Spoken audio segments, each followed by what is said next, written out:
Students, welcome back to KD maths. बेटा आज हम स्टार्ट करने जा रहे हैं अपनी गणित मंजरी क्लास 9th का chapter 7 the mathematics of may be introduction to probability. बेटा आज हम करेंगे एक्सरसाइज 7.2। तो देखते हैं इसका first question. A teacher mixes a large bag of sweets of different colours and randomly select a sample of 30 sweets. मतलब एक टीचर ने क्या किया, कि एक बड़े से बैग में सारी स्वीट्स अलग अलग कलर की मिक्स कर दी और उनमें से 30 स्वीट्स को निकाल लिया। She count the number of sweets of each colour. उसके बाद उसने नंबर ऑफ स्वीट्स को काउंट किया जो जो कलर्स के थे, और कौन कौन से कलर के थे। रेड कलर की 10 स्वीट्स आई, 8 ग्रीन कलर की आई, 7 येलो कलर की स्वीट्स आई और 5 ब्लू कलर की स्वीट्स आई। अब हमें क्वेश्चन दिया गया है, calculate the probability that a randomly picked sweet from the sample is green. तो मतलब हमें ग्रीन कलर की प्रोबेबिलिटी निकालनी है कि जो उसने 30 स्वीट्स का सैंपल निकाला उसमें से ग्रीन कलर आने की क्या प्रोबेबिलिटी है। चलो लिख लेते हैं बेटा। सबसे पहले हम लिखेंगे total number of sweets in sample. तो कितनी है total number of sweets in sample. तो हमें दे ही रखा है टोटल नंबर ऑफ स्वीट्स कितनी है 30। तो लिख देते हैं 30।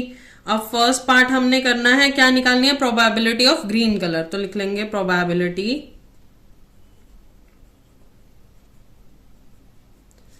ब्रैकेट में ग्रीन। बेटा ये ब्रैकेट में इसलिए लिखना होता है, जो आप प्रोबेबिलिटी निकाल रहे हो ना उसका मेंशन करना होता है कि किस चीज का निकालना है। तो क्या फॉर्मूला होगा, number of green sweets upon में total number of sweets. Total number of sweets. तो देखो ग्रीन स्वीट्स कितनी थी हमारे पास, ग्रीन है 8, तो 8 अपॉन में 30। कटिंग कर दो 2 के टेबल में, 4 एंड 15। तो ये आ गया 4/15 प्रोबेबिलिटी है ग्रीन स्वीट्स आने की। अब नेक्स्ट देखते हैं। नेक्स्ट पार्ट हमें बोला गया है, if there are 600 sweets in total in large bag. मान लो कि टोटल स्वीट्स कितनी है 600 हैं। Estimate how many are likely to be yellow based on the sample result. तो सैंपल रिजल्ट के बेसिस पे बताओ कि येलो कितने बच्चे लाइक करेंगे। तो देखो ये मैंने आपको इंट्रोडक्शन वीडियो में भी बताया था कि अगर हमें एस्टिमेटेड निकालना होता है तो हम किस तरीके से करते हैं। तो चलो करते हैं। पहले हम प्रोबेबिलिटी निकालेंगे येलो की।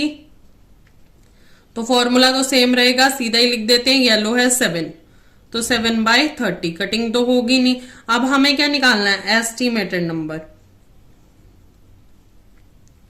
Estimated number of yellow sweets. तो इसको क्या करेंगे, जो हमारी प्रोबेबिलिटी आई है येलो की और उसको इनटू कर देंगे टोटल नंबर ऑफ स्वीट्स से। Total number of sweets in the bag.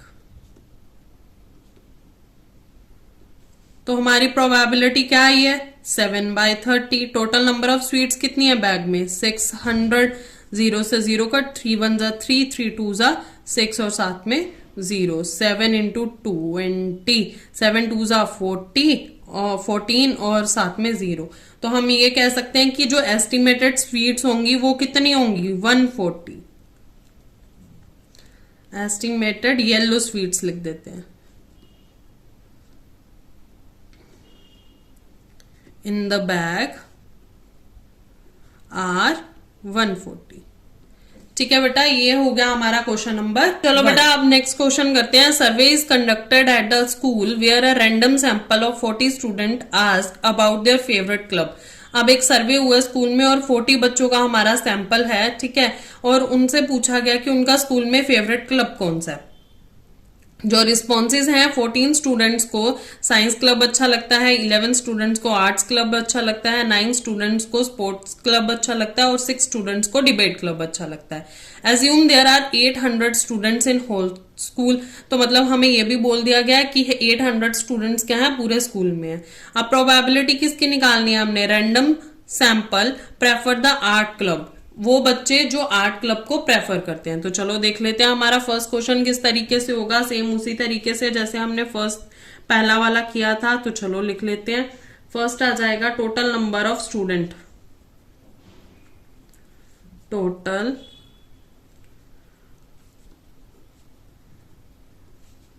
Students served. कितने बच्चों का सर्वे हुआ था? 40, है ना। उसके बाद हमारे पास आ जाएगा number of student prefer art club पूछा गया, तो वो लिख देते हैं number of students prefer art club. तो आर्ट क्लब कितने बच्चे प्रेफर कर रहे हैं? 11। तो ये आ गया। अब प्रोबेबिलिटी निकाल देते हैं।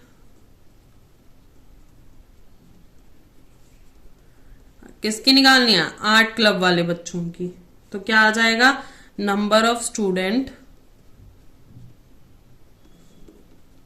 प्रेफर आर्ट क्लब अपॉन में total number of, total student in sample लिख देते हैं, स्टूडेंट इन सैंपल। तो ये आ गया हमारे पास 11/40।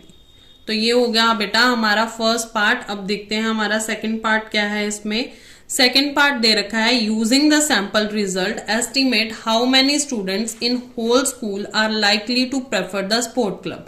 अब हमें ये बताना है कि पूरे स्कूल में स्पोर्ट्स क्लब कितने बच्चों को पसंद है। तो चलो देखते हैं। सबसे पहले लिख देते हैं नंबर ऑफ, पहले इनकी प्रोबेबिलिटी निकालेंगे ना। Number of students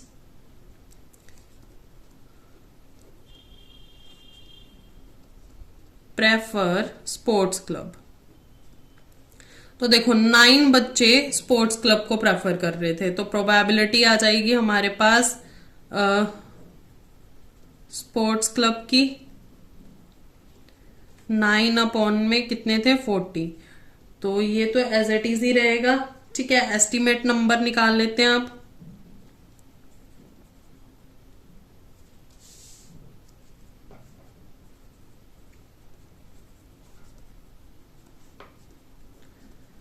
of students in school. तो ये क्या आ जाएगा? प्रोबेबिलिटी स्पोर्ट्स क्लब की और into total number of students.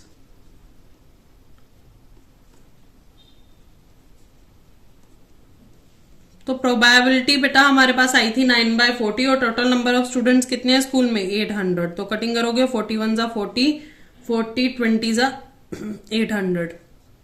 तो 9 इंटू 20 हो गया 9 2 जा 18 और साथ में 0। तो मतलब जो पूरे स्कूल में बच्चे अगर हम एस्टिमेटेड निकालें कि स्पोर्ट्स क्लब को पसंद करेंगे अकॉर्डिंग टू सैंपल, तो वो हो जाएगा 180। यह हो गया हमारा क्वेश्चन नंबर 2। अब देखो बेटा हमारा क्वेश्चन नंबर 3 क्या है। क्वेश्चन नंबर 3 में दे रखा है toss a coin 20 times and recall the result each times head और tell.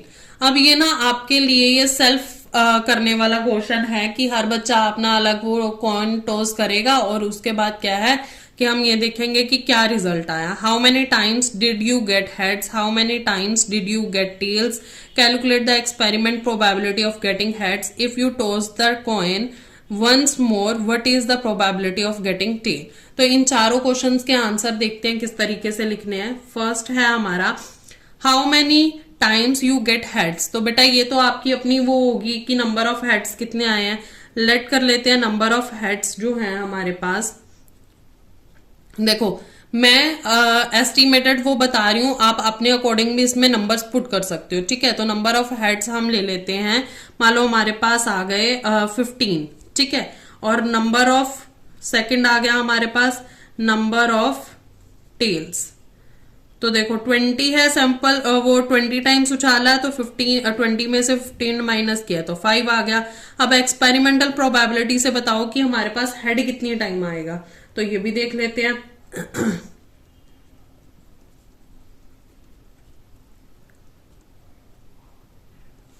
Experimental probability of getting heads. तो फॉर्मूला क्या होता है, प्रोबेबिलिटी हेड्स आ जाएगा, और नंबर ऑफ हेड्स, कितने नंबर ऑफ हेड्स आए हमारे पास अपॉन में टोटल टॉसेस, कितने आपने टॉस किए, है ना, यही होता है। तो नंबर ऑफ हेड्स हमारे पास 15 थे, टोटल टॉस हमारे पास 20 थे, तो 3 और 4 5 के टेबल में कट करके तो 3/4 हमारा ये प्रोबेबिलिटी आ गई। अब उन्होंने लास्ट क्वेश्चन पूछा था कि अगर आप एक सिक्के को एक बार और उछालते हो तो क्या प्रोबेबिलिटी है टेल्स आने की। तो देखो बेटा, हमेशा कॉइन में 1/2 ही प्रोबेबिलिटी रहेगी, हाफ हाफ चांसेस रहेंगे ही रहेंगे कि हमारे पास ये प्रोबेबिलिटी आ सकती है। तो लिख देंगे probability of getting tails on the next toss is equals to probability of tails, और ये आ जाएगा 1/2। तो ये हो गया बेटा हमारा क्वेश्चन नंबर 3। अब बेटा हमारा क्वेश्चन नंबर 4 है, toss a paper cup into air 100 times. हमने एक पेपर कप लिया और उसको 100 बार हवा में उछालना है। After each toss, record whether the cup land on its bottom, upside down, on its top or its side। मतलब हमें ये बताना है कि उसके बाद कि जो कप है वो अपने बॉटम पे कितनी बार लैंड किया, साइड में कितनी बार हुआ, या फिर टॉप पे कैसे गया। Assign the probability of outcome by using experimental probability. तो बेटा ये भी आप ही के करने वाला क्वेश्चन है, इसको मैं 2 तरीके से करवाऊंगी, उसको देख लो किस तरीके से हम कर सकते हैं, ठीक है। तो देखो सबसे पहले तो हम ये लिख लेंगे, after 100 tosses on bottom, B हो गया, ठीक है। लेट कर रहे हैं, आप बी की जगह पे अपना कोई भी वैल्यू पुट कर सकते हो, ठीक है। अप साइड डाउन, टी हो गया, और ऑन इट्स साइड एस हो गया, ठीक है। आप इसकी जगह पर बेटा अपना कोई भी नंबर पुट कर सकते हो जिनका टोटल 100 आना चाहिए। लेट्स से कि मैंने यहां पर लिख दिया 25, ये हो गया मेरे पास 25, और ये हो गया मेरे पास 50। सिंपल नंबर रख रही हूं ताकि कैलकुलेशन में कोई दिक्कत ना हो। तो 25 25 50, 50 प्लस 50 100 हो गया, ठीक है। यहां पर आप अपनी मर्जी से कोई भी नंबर रख सकते हो जो आपको पुट करने हो, और 100 के इक्वल आना चाहिए उनका सम। तो therefore experimental probabilities are, experimental probability जो प्रोबेबिलिटी होगी बॉटम की, अलग अलग एक्सपेरिमेंटल प्रोबेबिलिटी पूछिए ना, तो बॉटम अपॉन में 100 आ जाएगा, मींस मेरा आ गया यहाँ पर 24 अपॉन में 100, ये आ गया 1/4। तो ये मेरी एक्सपेरिमेंटल प्रोबेबिलिटी के अकॉर्डिंग प्रोबेबिलिटी बॉटम की हो गई, ठीक है। फिर आ जाएगी प्रोबेबिलिटी टॉप की, अप्स एंड डाउन या टॉप ले सकते हैं। तो ये आ गया टी अपॉन में 100, तो ये भी 25 था, तो 25 अपॉन में 100, तो ये भी कट करके हो गया 1/4। और लास्ट रह गया प्रोबेबिलिटी ऑफ साइड, तो ये हो गया मेरा एस अपॉन में 100, तो ये आ जाएगा मेरा 50 अपॉन में 100, और ये आ गया 1/2। तो बेटा ये हमारा हो गया क्वेश्चन। आप इनकी जगह पर कोई भी नंबर पुट कर सकते हो, इसीलिए मैंने BTS लिख दिया कि आप अपनी मर्जी से कोई भी नंबर पुट कर सकते हो, ठीक है। ये था हमारा क्वेश्चन नंबर 4। अब बेटा हमारा क्वेश्चन नंबर 5 है, what is the probability of getting an event number when rolling a fair 6 side die. मतलब हमारे पास जब हमने डाइस रोल की तो हमारे पास इवन नंबर आने की क्या प्रोबेबिलिटी है। तो सबसे पहले हम लिखेंगे पॉसिबल आउटकम्स क्या आ सकते हैं हमारे पास डाइस में, पॉसिबल आउटकम्स। तो ये आ सकता है 1 2 3 4 5 6। इवन नंबर कौन कौन से हैं इसमें, इवन नंबर्स, तो ये है 2 4 और 6, है ना। नंबर ऑफ फेवरेबल आउटकम्स कितने हमारे पास, 3 हो गए ना, 1 2 3, तो ये लिख देंगे आउटकम्स, तो ये है 3। टोटल आउटकम्स कितने हैं हमारे पास, 1 2 3 4 5 6, तो ये हो गए 6 टोटल आउटकम्स, तो 6। तो प्रोबेबिलिटी जो होगी हमारी इवन नंबर आने की वो क्या होती है, नंबर ऑफ फेवरेबल आउटकम्स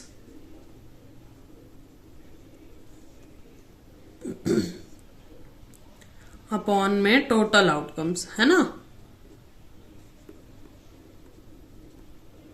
तो ये हो गया 3/6, दैट इज 1/2। तो बेटा ये हो गया हमारा क्वेश्चन नंबर 5। तो बेटा हमारा क्वेश्चन नंबर 6 है, suppose you are roll a 6 sided die 12 times and get a 3 times. मतलब आपने 6 साइडेड डाइस को 12 बार रोल किया और 3 टाइम्स 3 आया, ठीक है। Right, what is the experimental probability of rolling 3, what is the theoretical probability of rolling 3। पहले ये दोनों पार्ट कर लेते हैं। तो फर्स्ट आ जाएगा हमारे पास एक्सपेरिमेंटल प्रोबेबिलिटी पूछा गया, तो लिख देते हैं experimental probability of rolling 3 is equals to क्या आ जाएगा, number of times event occur upon में टोटल नंबर ऑफ ट्रायल्स। तो नंबर ऑफ टाइम्स इवेंट कितना हमारा अकर हुआ था, 3 टाइम्स हुआ था ना। 3 कितनी बार आया था हमारा, 3 टाइम्स। और टोटल रोल कितने थे हमारे, 12।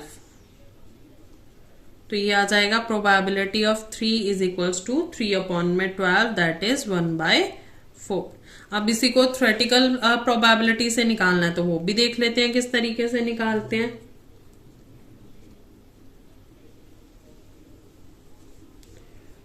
प्रोबेबिलिटी ऑफ रोलिंग 3, ठीक है। तो हमारे पास फेवरेबल आउटकम्स क्या हैं, आउटकम्स फेवरेबल आउटकम तो हमारे पास 3 ही है, एक ही नंबर 3 बार आया ना, तो 1 आ जाएगा। और हमारे पास टोटल आउटकम्स कितने हैं, 6 हैं, क्योंकि डाइज में 6 नंबर होते हैं।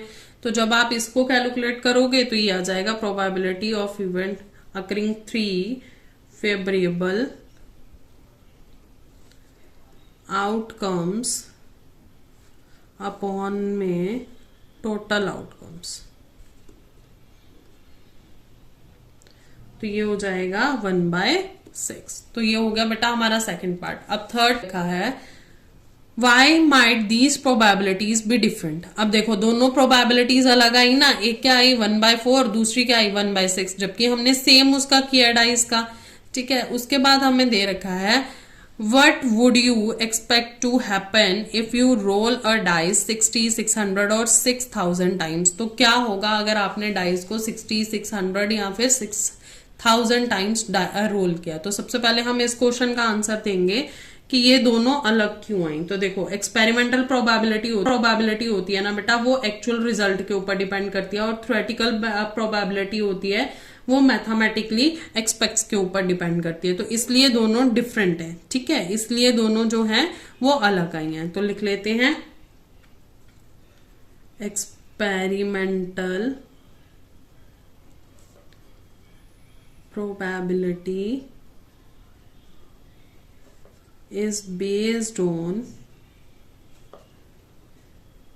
actual result while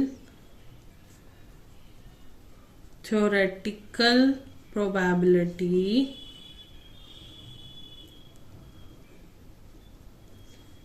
is based on what we expect mathematically, ठीक है। और उसके बाद आ जाएगा, और ये दोनों अलग क्यों हैं, ये इसीलिए अलग है क्योंकि हमने डाइस को ओनली 12 टाइम रोल किया। तो जो एक्चुअल रिजल्ट है may be not actually match the theoretical probability, है ना। जो एक्चुअल रिजल्ट है वो थ्योरेटिकल प्रोबेबिलिटी से मैच नहीं कर रहा। तो इसीलिए they are different because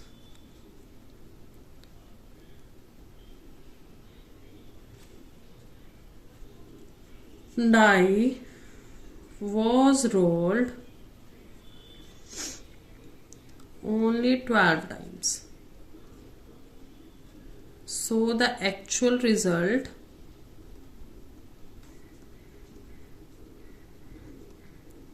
may not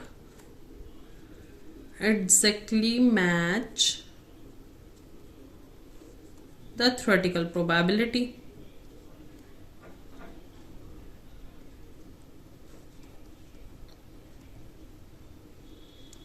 देखो बेटा, अब यहाँ पर हमें एक और क्वेश्चन पूछा था कि अगर हम डाइस को 60, 600 या 6000 टाइम्स रोल करेंगे तो क्या होगा। तो मैंने आपको पहले भी बोला था कि जितना हमारा सैंपल स्पेस बढ़ता जाता है एक्सपेरिमेंटल प्रोबेबिलिटी में, उतनी ही हमारी प्रोबेबिलिटी जो है वो क्लोजर आती जाती है हमारे थ्योरेटिकल प्रोबेबिलिटी के, है ना। तो चलो यही लिख लेते हैं, if we roll the die 60, 600 or 6000 times, the experimental probability